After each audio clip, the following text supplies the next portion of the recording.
नमस्कार, मैं हूँ राघवेंद्र सिंह और आप देख रहे हैं public live news.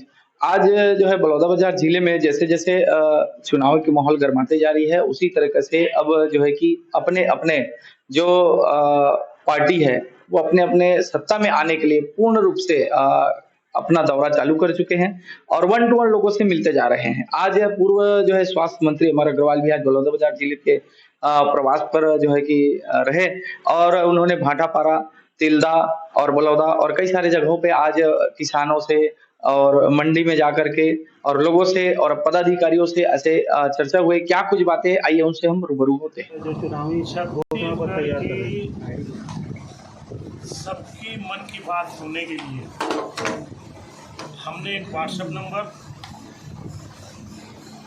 ID mail, सुझाव पेटी और प्रत्यक्ष 90 विधानसभा में हम जा रहे हैं और हमारी कोशिश है कि समाज का कोई भी वर्ग न छूटे। उसी के तारतम्य में आज बलौदाबाजार विधानसभा में आया। पहले वकील संघ, फिर उसके बाद मितानी, फिर उसके बाद रिक्शा चालक जो मजदूर काम करते हैं, फिर कर्मचारी, फिर अंत में सब्जी बाजार। और अभी घर भी है और डॉक्टरों से भी चर्चा हो जाए कि हेल्थ सेक्टर में कैसे करें। दो बातें इस दौरे में मुझे दिखाई दी। एक तरफ तो जो मांग आती कि भविष्य के लिए छत्तीसगढ़ में उनको क्या चाहिए, आगे क्या क्या अच्छा हो सकता है। दूसरा, इस सरकार की कारगुजारी का खिलाफ भी असंतोष, और उसके खिलाफ जो असंतोष है वो चाहते हैं कि भारतीय जनता पार्टी की सरकार बने, वो घोषणा पत्र में डाले कि उसकी पुनरावृत्ति नहीं होगी। उदाहरण, किसान बोलते हैं एक हाथ से देता है और दोनों हाथ से लेता है। मंडी टैक्स 2.5 2.5 आज 5.5। किसान का 1 क्विंटल में 200 रुपये की कमी, 1 एकड़ में 20 क्विंटल 4000 रुपये प्रति एकड़ जो देता नहीं वो निकाल लिया। 1 एकड़ में 3 बोरा मानक खाद माटी 900 रुपया उसमें निकाल लिया। सोसाइटी के अलावा जो खाद है, क्योंकि आज मंडी में मैं गया, भाटापारा में ये सब विषय आए, या दवाइयाँ हैं 4-4 गुना रेट पे मिल रहे हैं और सरकार के संरक्षण में, सरकार की सरपरस्ती में मिल रहे हैं। और किसान इस बात को समझता है। यूको के पास गया, बोले नहीं चाहिए हमको बेरोजगारी भत्ता, आप हमारे लिए ऐसी योजना बनाओ जिससे हमको बैंक का लोन मिल सके, हम सेल्फ सस्टेन हो सके, हमारे रोजगार की गारंटी हो सके।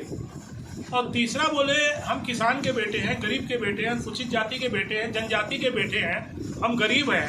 व्यापम में, पीएससी में, एएसआई में, सीधी भर्ती में जिस ढंग से लेन देन चल रहा है, पार्शलिटी हो रही है, हमको तो कभी नौकरी मिल ही नहीं सकती। आप वादा करो कि इसको पूरी ट्रांसपेरेंसी के साथ करोगे। तो वो विषय है। इस प्रदेश में 1.5 लाख मानदेय पे कार्यरत है। मितानी 70,000, रसोईया संघ 40,000, इसी प्रकार से रोजगार सहायक मनरेगा के 20,000। बड़ी अजीब स्थिति है कि 6-6 महीना उनको तनख्वाह नहीं मिलती। एक महिला रो गई थी, 1500 रुपये मिलता है, हर खाना बनाती है मिड डे मील में, 6 महीने की तनख्वाह नहीं मिली है। वो बोलते हैं हमको कुछ मत दो, आप एक तारीख बोलो, इस तारीख को हमारा पेमेंट मिल जाएगा। मितानी ने 6 महीने से उनको दावा पत्रक का पैसा नहीं मिला है, बाकी छूट की तो बात ही नहीं कर रही। तो इस प्रकार स्व सहायता समूह की बहनें मिली, बोले ने बिहान योजना बना दिया, 3 लाख का लोन दिलवा दिया, हमारा प्रोडक्ट बिक नहीं रहा है, हमको कर्जदार बना दिया। तो ये आधी अधूरी योजना, आप क्या कर्जदार बनाओगे बहनों को? उनका माल कैसे बिके, उसी पे लोन दिलवाओ, उनको गारंटी दो जिससे वो अपने पैरों में खड़ी हो सके। तो वास्तव में इस प्रकार के अनेकों विषय। अब जैसे मैं आज सब्जी मंडी में गया था, प्रधानमंत्री की 5 लाख की आयुष्मान की योजना है, किसी को लाभ नहीं मिल रहा। आज प्रधानमंत्री आवास है, आज तक तो प्रधानमंत्री जी ने 2022 तक बोला था सबको आवास मिल जाना था, आवास नहीं मिल रहा है। तो वास्तव में ये जो हमारा घोषणा पत्र है ये दो प्रकार का करना पड़ेगा हमको। एक तो इस सरकार की जो कारगुजारी है, जो सरकार के खिलाफ आरोप है, उसकी पुनरावृत्ति ना हो, उसको हम नियम में कैसे बना सकते हैं, वो जो जनता की अपेक्षा है। और दूसरा, आगे छत्तीसगढ़ के भविष्य के लिए हम कैसे तरक्की करें, उसका सारी बातों का समावेश। तो इन सारी बातों पर विचार करके यथार्थ के आधार पर हम बनाएंगे। इस सरकार की जो वादा खिलाफी है वो हमारी सरकार नहीं करेगी, क्योंकि आज बोला वकीलों ने भाटापारा में, बोले प्रोटेक्शन एक्ट का, बोले टीएस बाबा आए थे, आश्वासन दिए, घोषणा पत्र में है, बनाया नहीं। हम आपसे हाथ जोड़ते हैं, या तो डालना मत, और डाल दो तो पूरा करना चाहिए। तो हम यथार्थ के आधार पर घोषणा पत्र बनाएंगे।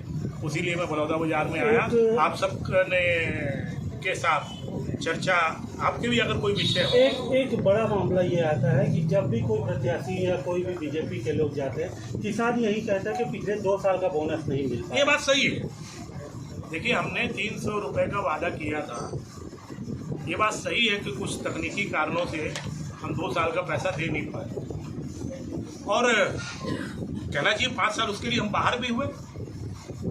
लेकिन ये सरकार क्या कर रही है? आज किसान की ऋण पुस्तिका है, किसान का सीमांकन है, बिजली बिल है। आप अगर हिसाब लगाओगे तो ये सरकार एक हाथ से दे रही है, दोनों हाथ से छीन रही है, और किसान उस बात को समझता है। तो इसीलिए किसान से लेके पूरे सारे वर्ग की मन की बात जानने के बाद मैं पूरे विश्वास के साथ कहता हूं कि छत्तीसगढ़ में भारतीय जनता पार्टी की सरकार बन रही है। बीजेपी ने प्रत्याशियों की लिस्ट जारी की, उसको लेकर प्रदेश अध्यक्ष का कहना है कि हारे जो प्रत्याशी की लिस्ट जारी। नहीं, ये कोई प्रदेश अध्यक्ष ने नहीं कहा कि हम कमजोर या हारे हुए। हमने प्रत्याशी की घोषणा की परंपरा चालू की है, और होने वाली है, हो जाएंगी। भारतीय जनता पार्टी पूरी तरह से गंभीरता के साथ चुनाव में है, और भारतीय जनता पार्टी सरकार बनाएगी। अग्रवाल जी, किसानों से आपकी चर्चा हुई है क्या, और 2500 का तोड़ कैसे निकालेंगे? आप चलिए मंडी मेरे साथ। मैं तो कुरुद भी गया था, मैं तो राजिम भी गया था, और आज भाटापारा में आप पता कर लीजिए, किसान भी बैठे थे, व्यापार